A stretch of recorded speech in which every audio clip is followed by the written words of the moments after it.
Գերմանացիների մեծամասնությունը քրիստոնյաներ են, կաթոլիկները կազմում են 32.4, լյութերները 32, ուղղափառները 1.14%։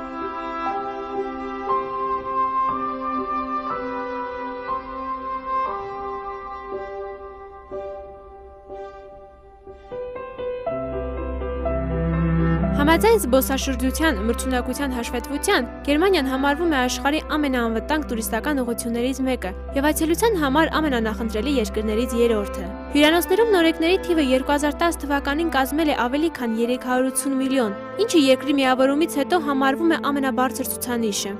2009 թվականի համեմատ այդ թիվը աճել է 3%-ով։ Ուսումնասիրության համաձայն Գերմանիա գալու պատճառներն են մշակույթը, մաքուր բնությունը, քաղաքները, ընդհանուր մաքրությունը, անվտանգությունը, հյուրանոցները եւ խոհանոցի բարձր հարգը, հասանելիությունն ու մատչելիությունը, կոսմոպոլիտիզմը, գնումներ կատարելու լավ հնարավորությունները, գիշերային գրավիչ կյանքը։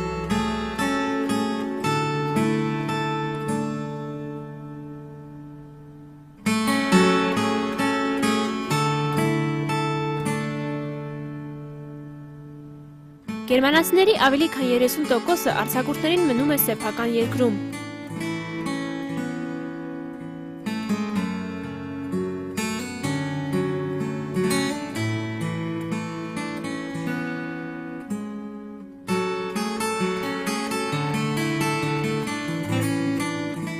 Շատ քաղաքներում եւ մարզերում կան տեղական տոներ, որոնք հատկապես շատ են Բերլինում։ Փետրվարին այստեղ կազմակերպվում է Բերլինի ամենամյա կինոփառատոնը, մայիսին թատերական հանդիպումներ, հունիսին ավանդական երաժշտության փառատոն, հուլիսին Բախի օրեր, սիրո շքեր, նոյեմբերին ջազի օրեր։ Ողջ աշխարհում հայտնի է Քյոլնի փառատոնը, որը սկսվում է նոյեմբերի 11-ին։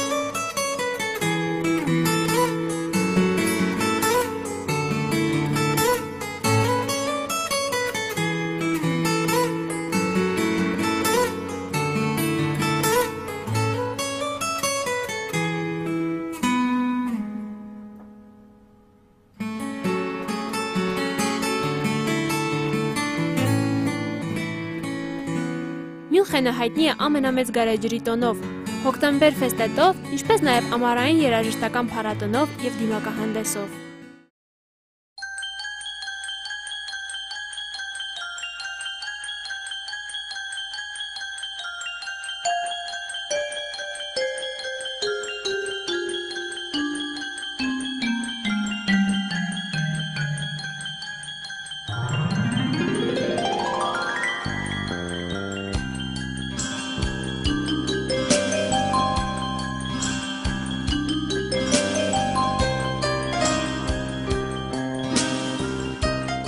Գերմանիայում գոյություն ունեն բազմապիսի դպրոցներ, գիմնազիաներ, քոլեջներ, բարձրագույն ուսումնական հաստատություններ, որոնք ունեն իրենց մասնագիտական հստակ ուղղվածությունը։ Այստեղ անվճար սովորելը բավականին խրթին գործ է, սակայն հենց գերմանացիների համար իրականում դժվար է ավարտել համալսարանն ու ստանալ դիպլոմ։ Նրանք իրենց համալսարանական վերջին տարին կարող են ձգել մինչև 10 տարի, քանզի հաճախ դժվարանում են իրենց դիպլոմային աշխատանքները գրելու մեջ։ Այսինքն համալսարանից դուրս մնալն էլ նույնքան դժվար է։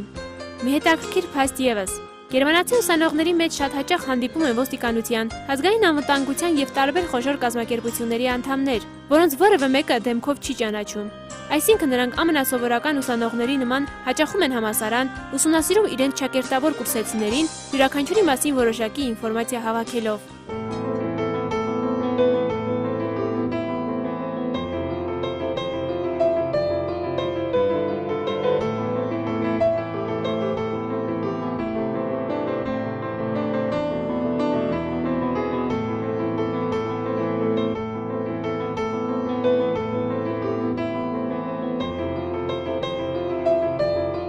Գերմանացիները ատում են ուշացումները։ Նրանք միշտ ճշտապահ են և սիրում են նաև ճշտապահներին։ Նրանք պատրաստ են մարդու մասին իրենց կարծիքը փոխել կամ անգամ անծանոթ մարդու մասին կարծիք կազմել, հենվելով հենց այս հանգամանքի վրա։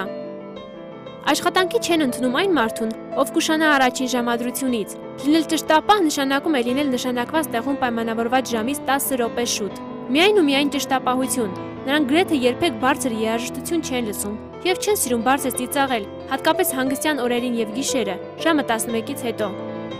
Նրանց համար հանգստյան օրերն ուղղակի սուրբ են, անգամ բարձր վարձավճարի դիմաց այդ օրերին ոչ մի աշխատանք։ Ուրբաթ երեկոյան արդեն բոլորը միմյանց մաղթում են հաճելի ժամանց ու գեղեցիկ հանգստյան օրեր եւ նույն օրվա երեկոյից սկսում հանգստանալ։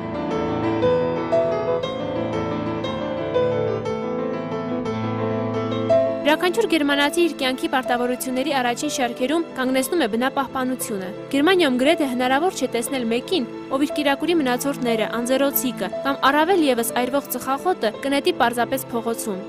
Բացի այդ, նրանք տարբերակում են աղբարկղները՝ թղթի, մետաղների, փաթեթավորման, սննդի մնացորդների։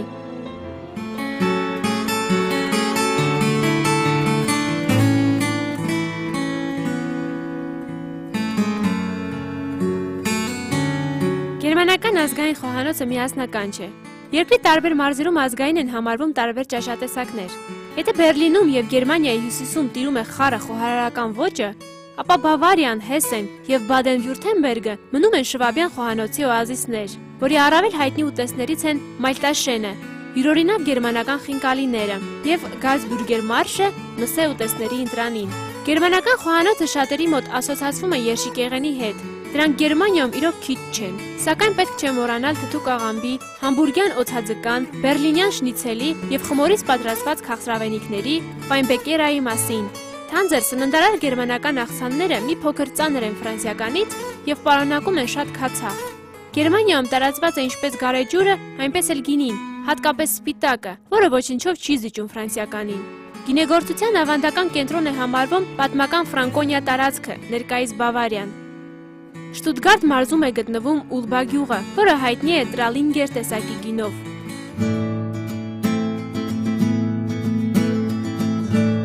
Չնայած Գերմանիայում խմիչք գնելու համար առնվազն պետք է 18 տարեկան լինել, այնուամենայնիվ գերմանացի պատանիները ինչ-որ կերպ հաղթահարելով հզոր պաշտպանությունը կարողանում են գնել իրենց սիրելի գարեջուրը։ Ոչ մի ֆեստիվալ չի անցնում առանց գարեջրի։ Իսկ այ մեծահասակները իրենց երեկոները հաճախ անց են կացնում մի բաժակ գարեջրի շուրջ։ Դեռ միջնադարում գերմանացիները հաճախ կազմակերպում էին գարեջրի մատոցուղուհիների մրցույթ։ Նրանք իրոք պետք է մասնագիտացված լինեին իրենց գործում, որովհետև հատկապես կնոջ համար մեկ ձեռքով գարեջրի հսկայական 6 բաժակ բռնելը հեշտ գործ չէ։ Իդեպ Գերմանիայում գարեջուրն այնքան էժան է, որ հիմա քննարկման է դրված խմիչքեղենի գինը բարձրացնելու օրենք, որպեսզի այն երեխաների գրպաններին այլևս հասանելի չլինի։ Was zu fressen fand, avec la marmotte, avec si, avec la marmotte, avec si, avec la marmotte. Ըստ գերմանական ավանդության ամանորի նախօրեին գետերը գինի են դառնում։ Կենդանիները խոսում են միմյանց հետ, սարերը ցուցադրում են իրենց ունեցած թանկարժեք քարերը, եւ նույնիսկ եկեղեցու զանգերը կարող են լսվել ծովի հատակից։ Շատ եվրոպական երկրների նման Գերմանիան նույնպես դեկտեմբերի 6-ին նշում է Սուրբ Նիկոլասի օրը։ Այդ օրը երեխաներն իրենց կոշիկները դնում են բուխարու կողքին։ Գիշերվա ընթացքում Սուրբ Նիկոլասը երեխաների սուրբը տնեստուն է անցնում իր հետ տանելով մեղքերի գիրքը, որտեղ գրված են երեխաների բոլոր չարաճճիությունները։ Եթե երեխան իրեն խելոք է պահել, սուրբը նրա կոշիկը լցնում է համեղ ուտելիքներով։